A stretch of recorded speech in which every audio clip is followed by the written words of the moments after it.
E aí, então vamos falar daquela conversa que a gente estava aqui antes. Você me falou que você é contra a pornografia, né? Sim.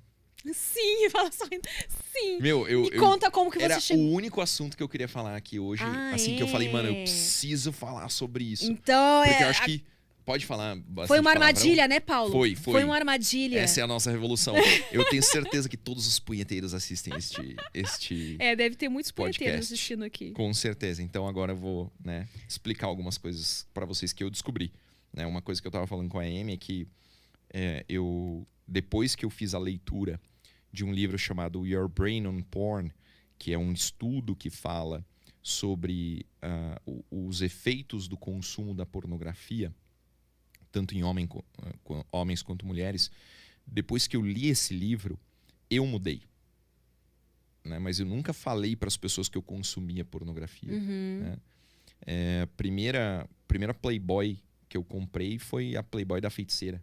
Nossa, né? E eu lembro da assim Feiticeira. perfeitamente aquela capa rosa, ela num cenário meio Oriente Médio, assim, tinha uma romã no meio lá, eu não lembro exatamente qual que era o papel da romã. Mas isso, né, eu consumi pornografia, né? Eu tinha Playboy, tinha revistinhas e tudo mais. Mas a pornografia por vídeo, ela só chegou na minha casa depois que eu tivesse essa internet, com 18 anos de idade. Então, de certo modo, quando a gente analisa a intensidade do estímulo provocado pela foto, comparado com o estímulo provocado pela vida real, não tem comparação. A vida real é muito melhor. Sim. Né? É muito mais intenso do que você ler uma Playboy. Né? A Playboy em si, cara, eu duvido que o cara fique mais do que 3 vezes olhando uma Playboy. Porque o estímulo dele perde a graça muito rápido. E aí, no livro, ele fala sobre isso, sobre não é a pornografia em si, porque a pornografia sempre existiu, a nudez sempre existiu, as imagens eróticas sempre existiram. É só você abrir qualquer livro de história da arte que você vai ver um monte de mulher nua, né? Um monte de esculturas de mulheres nuas. E não é a nudez, não é isso. Mas o que a nossa geração tem de diferente, que é o que realmente está estragando o cérebro dos jovens, né, e dos adultos também, é a multiplicidade de estímulos, a velocidade em que o estímulo é alternado e a intensidade desse estímulo. Né? Quero mandar um super abraço aqui para o Miguel Soriani, é um grande amigo meu. Ele esteve aí conosco no Projeto Policial, fez o curso de tiro domingo passado, a gente falou sobre isso. E ele fala, ele trabalha muito com o vício na pornografia, e ele fala que a intensidade do estímulo é tão grande que faz com que os homens percam o contato com a realidade sexual. Então, com o consumo da pornografia e a masturbação, tem um momento em que o cara não vê mais prazer e satisfação em ter uma mulher. Ou ter uma mulher ter um homem. Mas aí é o ponto do vício, né?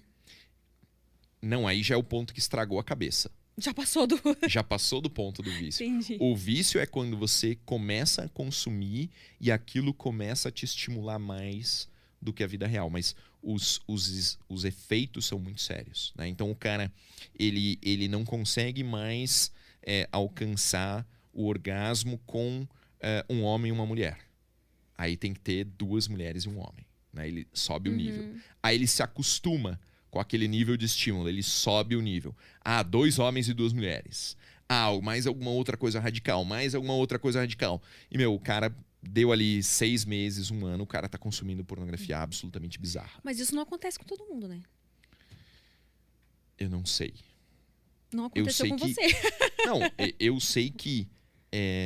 Tá, tudo bem, tem essa parte importante que você falou. Você começou a ter contato com isso só a partir dos 18 anos. E eu concordo que antes dos 18 anos não é. Tanto é que eu, como eu falei pra você aqui nos bastidores, apesar de trabalhar com isso, eu não assistia filmes. Mas é porque a gente e é da mesmo mesma eu geração. batendo a minha siririca em casa, tipo, eu consigo ter na minha mente, eu consigo... limitar. Não, eu consigo ter fantasias na minha própria mente sem precisar estar olhando para algo. Eu acho que isso faz falta. Talvez esses jovens que fiquem consumindo isso, eles não consigam ter esse estímulo, tipo uma fantasia deles, que nasça deles e não... É o problema do consumo muito jovem, né? É o que a gente falou. porra, hoje o primeiro contato com pornografia é com 4, 5 anos de idade. Nossa, isso eu acho Aí você bizarro, pensa, bizarro. Desde essa tenra idade, o referencial de estímulo sexual passa a ser a pornografia, que é absolutamente diferente da realidade. Sim. Mas você não concorda também que até campanhas publicitárias, até novelas, claro, tudo, com né? certeza. Isso já não, estimula. A hora que eu comecei a perceber que eu tava hiperestimulado, então assim, o estímulo normal de um relacionamento homem-mulher, né, é aqui. É nível, por exemplo, nível 100. Tá? Isso é o que é ter um relacionamento com uma mulher. O que a gente vive é muito acima disso. Então a gente tá o tempo todo no Instagram. Pode abrir o seu Instagram agora que vai ter coisas sexualizadas. Vai ter mulher com corpo escultural, homem com corpo mas escultural. Isso é o que mais tem. Mas não era assim. Cara, não. Se você pensar agora, né, como era a feiticeira. Pensa na feiticeira. Mas como era lá naquela Playboy. Corpo saradão. Se você abrir a Playboy dela agora, você vai achar ela normal. Eu juro por Deus. Normal o quê? Esse tipo padrão uma mulher de corpo? normal hoje em dia. Ah, hoje ela é uma mulher normal. Hoje? Não. Aquela na foto, época sim. É. Se você olhar hoje, Não sei, comparar eu tenho a ela imagem hoje... que ela tinha o abdômen definidinho. Mas a imagem que eu tinha na minha cabeça era de uma mulher super gostosona. Super voluptuosa. Então, mas se você olhar hoje e você olhar o que existe na internet, no dia a dia, no Instagram, nas academias, são mulheres muito mais voluptuosas. Não tinha preenchimento de lábio. Isso é verdade. Não tinha silicone na bunda. Mulherada não tomava tanta bomba quanto toma hoje pra ficar com colchona, bundão, até porque não sei o quê. ainda não se queria, né? Até hoje ainda tem mulheres que entram na academia e falam, então eu não quero ficar muito forte e tal. Mas a coisa foi intensificando tanto, né, que o padrão de mulher gostosa mudou muito. Eu vejo, por exemplo, como é que é o nome da mulher do Belo? A Graciane Barbosa. Graciane Barbosa. Eu olhei ela, me dá medo. Sabe? Eu não consigo achar que aquilo é um corpo feminino.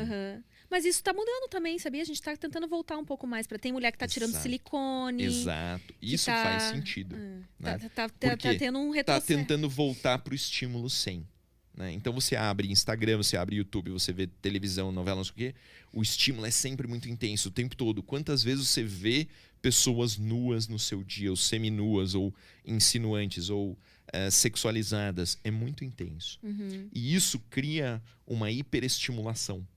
Quando você cria essa hiperestimulação, você deixa de ter contato com a realidade e você deixa de ter vontade e tesão relacionado com aquilo que é normal.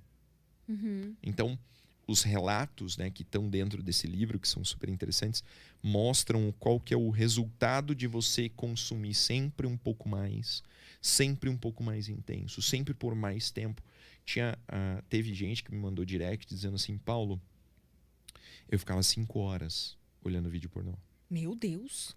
Por quê? Porque o cara estava sempre procurando um estímulo mais forte. Então, mas aí, Paulo, é aquilo que eu acredito que tem como consumir sem se viciar.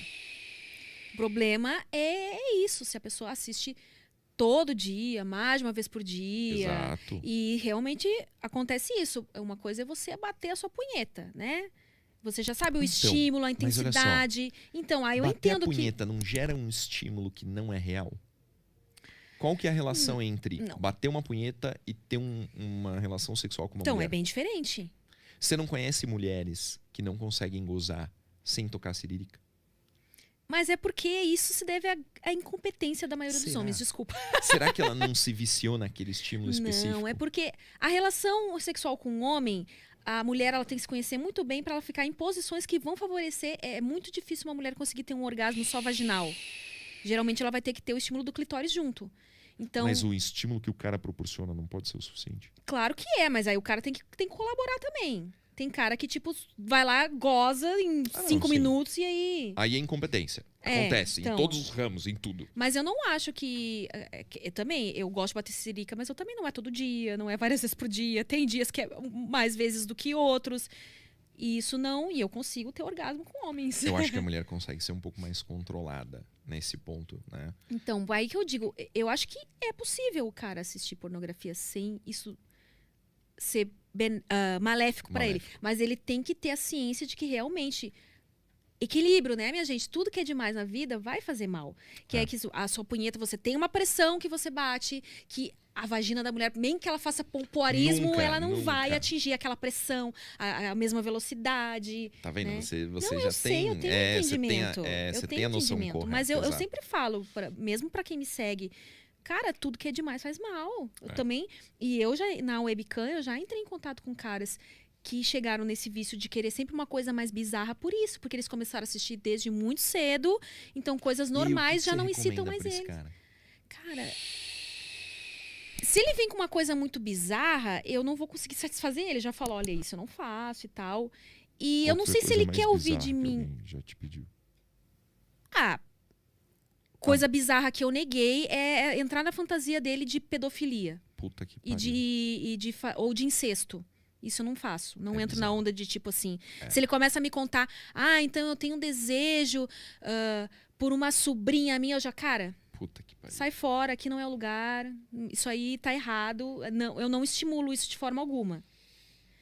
Aí tem os caras que começam a procurar coisa tipo uns fetiches assim, começa agora eu não sei se isso tem a ver com a quantidade de pornô que ele assiste ou se é uma coisa que tem a ver mais com já é uma psicológico. Parafilia. É, parafilia, que tipo, fetiche com cocô, essas coisas. Coprofilia, não é? Eu nem sei como é que é o nome disso, mas que o termo pornográfico medicina, é scatting.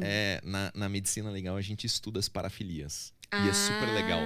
Porque todas elas têm um nome. E é muito difícil de memorizar tudo. É um nome estranho, né? É tipo dolismo, né? Que é a atração sexual por bonecas, né? Por manequins. Tem nome pra tudo. Eu não vou saber de cabeça aqui, né? Mas tem atração sexual por balões. Tem. Isso aí é coisa que é de boas fazer na webcam. Você já encontrou isso? Eu conheço uma amiga que o cara pagou um valor pra ela comprar vários balões lá e ficar... Caralho. A bola do Kiko, sabe aquela bola do Kiko? Sei. Então, tem um cara que tinha fetiche por isso, essa minha amiga aí. Nossa, que